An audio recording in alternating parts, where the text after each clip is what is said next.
Hat sat in his office listening to the noise outside. The passengers were angry. The station master came in. "There's trouble in the shed, sir. Henry is sulking, there's no train, and the passengers are saying this is a bad railway." "Indeed," said Sir Topham Hatt. "We cannot allow that." He found Gordon, James, and Henry looking very cross. "Come along, Henry, it's time your train was ready." "Henry's not going," said Gordon. "We won't shunt like little tank engines. That was Thomas's job. We are important tender engines.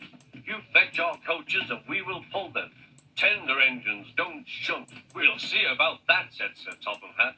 "No engine on my railway is too important for small jobs."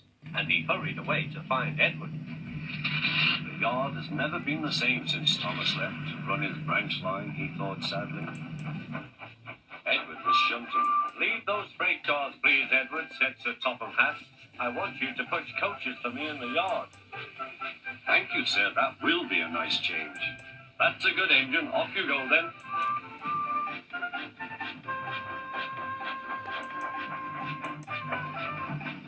So Edward found coaches for the 3 engines, and that day the trains ran as usual.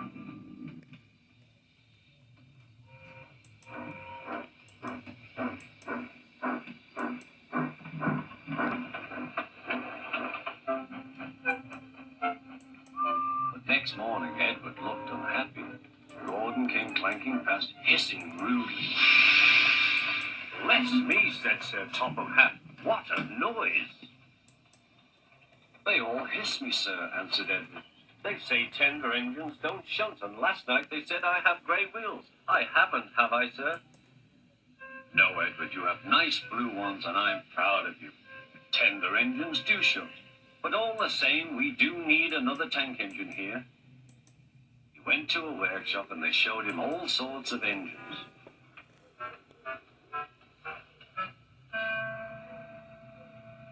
At last he saw a smart little green engine with 4 wheels. "That's the one," he thought. "If I choose you, will you work hard?" "Oh, sir, yes, sir." "That's a good engine. I'll call you Percy." "Yes, sir. Thank you, sir," said Percy. And Sir Topham Hatt brought him back to the yard. "Edward," he called, "there's Percy. Will you show him everything?"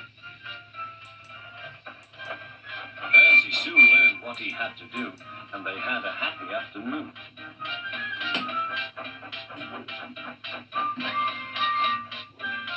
Then Henry came by, hissing as usual. "Chee!" went Percy. Henry jumped and ran back to the shed. "How beautifully you wheeshed him," laughed Edward. "I can't wheesh like that."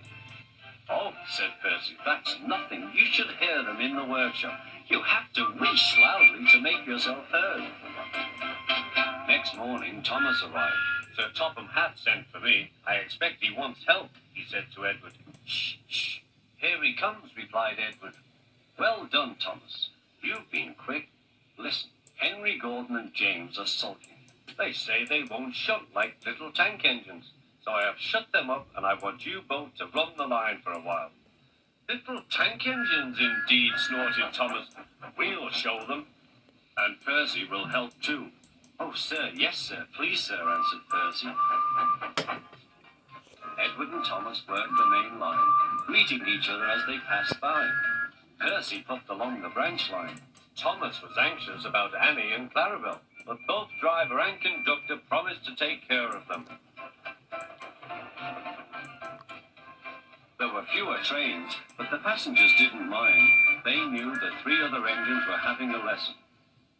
Gordon, James, and Henry were cold, lonely, and miserable. They wished now they hadn't been so silly.